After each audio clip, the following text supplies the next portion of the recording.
요한복음 18장 4절부터 6절까지의 말씀입니다.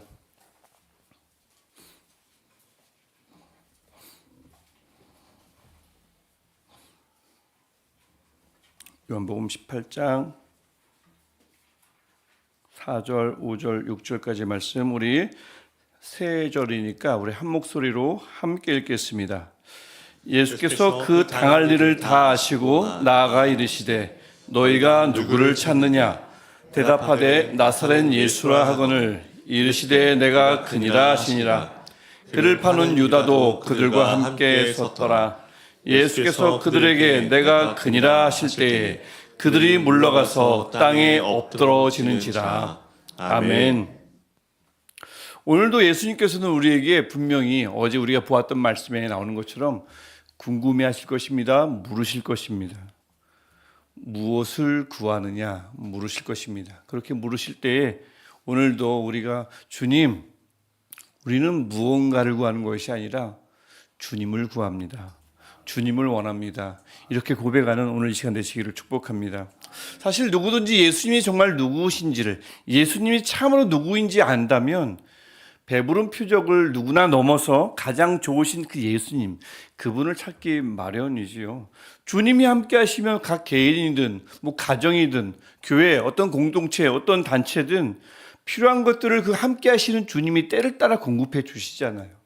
그냥 내가 지금 얻고 싶은 거 바로 그것을 구하는 것보다 더 현명한 것, 가장 현명한 것은 때를 따라 공급하시는 그 주님이 나와 함께 하시는 것. 그래서 그 주님을 구하는 것이 가장 현명한 선택인 줄 믿습니다.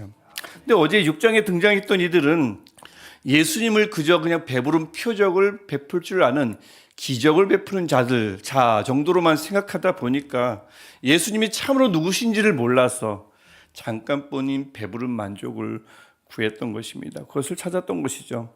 한편 오늘 본문에는 아예 또 오늘은 예수님이 전혀 누구신지조차 모르는, 근데 이름은 알아요. 하지만 얼굴을 모릅니다.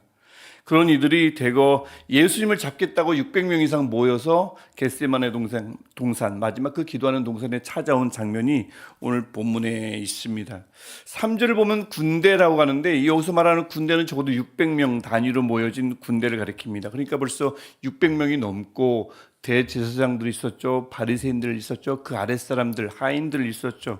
그러니까 아마도 700명 정도가 예수님 한 명 잡으려고요. 700명 전도가 몽치 들고 횃불 들고 모였단 말입니다. 무기를 가지고 한 명 잡으려고요. 그들은 그저 그냥 이 나사렛 예수인 거고요. 그들에게 예수님은. 그러니까 얼굴을 모르니까 누가 안내합니까? 가룟 유다가 안내를 합니다. 그 무리를 향해서 예수님의 이름만 알 뿐 얼굴조차 모르는, 아무것도 모르는 이들에게 이번엔 예수님이 뭐라 부르십니까? 4절에서 너희가 누구를 찾느냐. 물론 얼굴을 모르니까 무엇을 찾느냐 물을 수가 없죠. 무엇을 찾느냐는 누구인지는 알고 경험한 것은 있는데 정확하게 무엇을 내게서 원하느냐라는 질문이라면 오늘은 아예 아무것도 모르는 이들에게 누구를 찾으세요? 라는 물음일 수 있습니다. 그래서 표면적으로는 누구 찾습니까? 라는 질문일 수 있는데 가만히 보면 그 질문을 넘어선다는 것을 문맥을 보면 우리가 알 수가 있어요. 그래서 이 질문을 먼저 보면 너희가 지금 찾는 이가 누구인지나 알고 찾는 것이냐? 라는 의미가 담겨있는 짧은 질문입니다. 너희가 지금 누굴 찾고 있길래 그 한 명을 위해서 고작 600명의 군대가 왔느냐? 근데 착각하고 있다는 얘기죠. 600명의 군대가 칼과 몽치 따위로 제압할 수 있는 범죄자 한 명인 줄 아느냐? 나사렛 예수가 말입니다.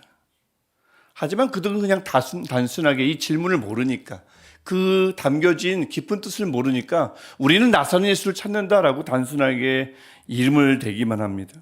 그들에게 나사렛 예수는 그냥 얼른 잡아가지고 사형시키면 되면 그만인 골치 아픈 범죄자이기 때문에 그렇습니다. 근데 그들의 그 대답에 예수님이 6절에서 내가 그니라 두 번째 답하시는 것을 본문에서 두 번째 나오죠. 답하시는 것을 볼 수가 있습니다. 이는 내 이름이 바로 나사렛 예수다. 표면적으로는 또 그렇게 보이지만 그런 답이 아니라는 거죠. 그래서 가만히 보면 예수님이 하신 질문이 있죠. 누구를 찾느냐에 대한 답이, 즉 내가 누구인지를 알고 찾느냐라는 예수님의 그 질문에 대한 예수님의 답이라고 볼 수가 있습니다. 일종의 자문자답인 거죠. 내가 누구냐 하면 내가 그니라, 헬라어로는 에고 에이미입니다. 근데 이 에고 에이미는 하나님께서 출애굽 당시에 이스라엘 백성들에게 자신을 계시하실 때에 나는 스스로 있는 자다, 출애굽기 3장에서 말씀하시죠. 그럴 때 썼던 히브리어를 헬라어로 바꾼 표현입니다. 하나님이 내가 누구인지를 스스로 계시하실 때 썼던 표현을 예수께서 그대로 쓰신 것이죠. 그러니까 내가 누구냐, 에고 에이미, 내 이름이 나사렛 예수다란 말이 아니라 나는 하나님이다 라는 표현입니다. 자기 계시입니다. 아니나 다를까 내가 그니라라는 말 한마디에 놀라운 일이 벌어지잖아요. 6절 후반에 예수께서 그들에게 내가 그니라, 에고 에이미 하실 때에 어떻게 됩니까? 그들이 물러가서 땅에 엎드러지는지라. 예수님을 잡으러 온 무리들이, 즉 약 700여 명의 무리들이 단 한 명도 빼놓지 않고 땅에 고꾸라졌습니다. 예수님께서 이 땅에 오신 하나님이심을 예수께서 말씀하셨기 때문에 그들 앞에 지금 서 있는 자는 범죄자가 아니라 전능하신 하나님이심을 엄중하게 선포하고 그들에게 경고하신 말씀이기 때문에 그렇습니다. 이 말씀은 뭐냐면 하나님 앞에서는 어떤 대적자도 서 있을 수 없음을, 며칠 뒤에는 죽음마저도 고꾸라질 것임을 말씀하는 위험 있는 말씀이기 때문에 아무리 그들이 많아도 무시무시한 무기를 들고 있어도 그 땅에 서 있을 수가 없었던 것입니다. 그만큼 예수 이름에 능력이 있습니다. 내가 누구냐? 예수께서 그 이름을 스스로 부르실 때 그분은 하나님이라는 말씀이었으므로 그 하나님의 이름인 예수 그리스도의 이름에는 능력이 있는 것입니다. 예수님은 하나님이시거든요. 근데 여기서 눈여겨볼 점이 하나 있습니다. 같은 자리에 있었던 제자들은 어땠을까요? 그들도 땅에 고꾸라졌을까요? 본문을 보십시오. 아닙니다. 그들에게는 아무 일도 없었습니다. 왜요?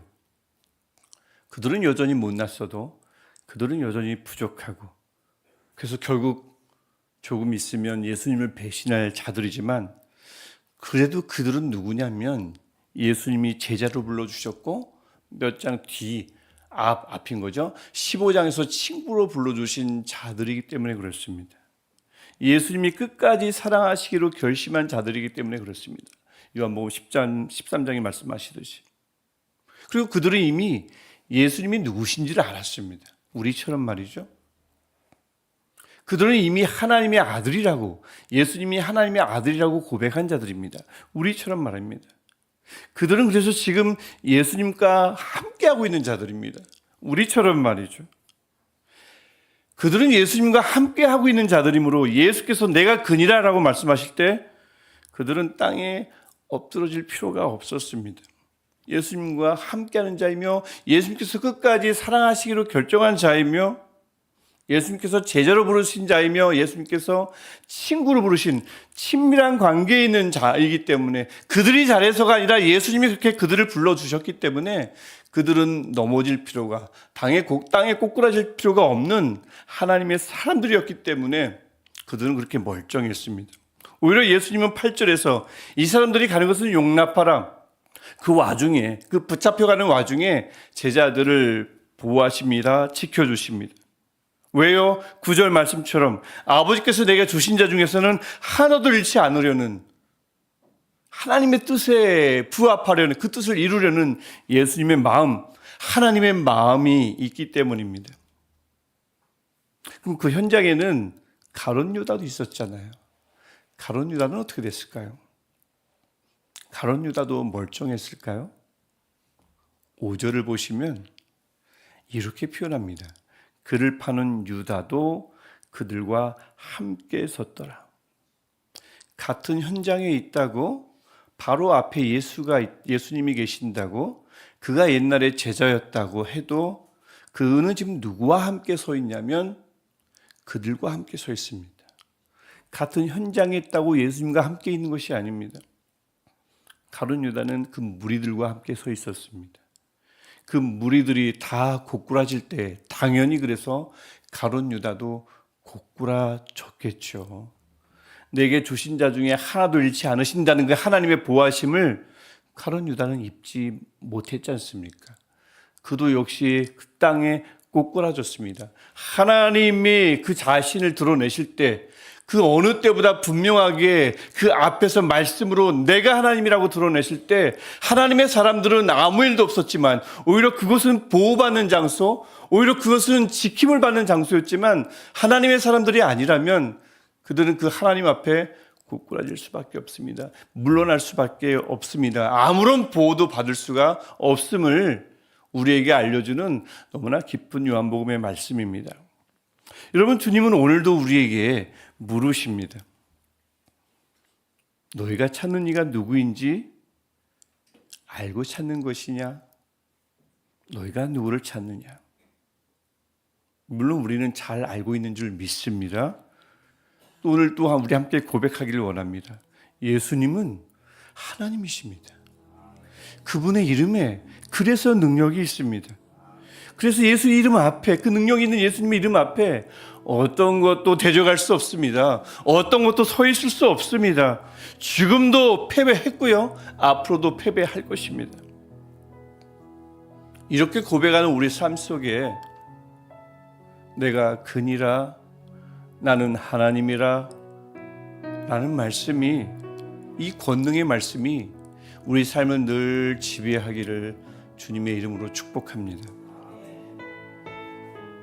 그래서 내가 그니라 하는 말씀이 내 삶을 지배할 때에 죽음을 앞에 두고도 제자들을 절대 잃지 않으시려 했던 예수님의 그 보호하심이, 하나님의 보호하심이, 고난주간 이 어려운 시간 함께 모여서 예배하는 모든 분들 한 명도 빠짐없이 그 보호하심이 이루어지기를 주님의 이름으로 간절히 축원합니다. 특별히 간절히 원하는 것은 내가 그니라, 내가 하나님이라, 예수 이름의 능력이 있느니라 하실 때에 하나님께 나아가려는 내 마음을 방해하는 모든 대적하는 세력들, 악한 것들, 하나님을 대적하는 모든 세력들, 사탄의 계략, 어떤 심신의 연약함도 2000년 전처럼 뒤로 물러가고 땅에 꼬꾸라질 줄 믿습니다. 오늘 이 시간 우리 삶 속에, 이 현장에, 또 이 이후에 여러분의 일상 속에 내가 그니라, 내가 하나님이라 아버지께서 말씀하실 때에 하나님과 반대되는 모든 것들이, 하나님이 주시자는 모든 것들이 땅에 떨어지며 땅에 꼬꾸라지기를 주님의 이름으로 축원합니다. 오늘 이 시간 그 마음 가지고 주님, 오늘 이 시간 내게 오시옵소서. 우리가 주님을 하나님으로 고백할 때에 주님, 내 삶에 내가 그니라, 에고 에임이 내가 스스로 있는 자니라 하셨던 하나님의 말씀이 들려지게 하시사 나를 보호하여 주시고 내 신앙을 보호하여 주시고 하나님께 맞서는 모든 악한 세력들이, 사탄의 계력들이 다 사라지게 하옵소서. 이 마음 가지고 기도하고 또한 동시에 새생명 전도 축제를 위해서 기도하기를 원합니다. 주님, 지금도 많은 이들이 예수님을 그저 나사렛 예수쯤으로 알고 있습니다. 주님, 돌아오게 하옵소서. 이 예수님이 하나님이라 고백하게 하옵소서. 예수님의 권능의 이름 앞에 순종하게 하옵소서. 그래서 아버지께서 내게 주신 자 중에서 하나도 잃지 아니하사옵나이다, 이 말씀의 대상에 그들도, 나의 가족도, 나의 배우자도, 자녀도 이 말씀 안에 꼭 들어오게 하옵소서. 이 간절한 마음 가지고 우리 주의 이름을 한번 부르시고 간절히 기도하시다가 집으로 자유롭게 돌아가시겠습니다. 주님의 이름 부르시겠습니다. 주여.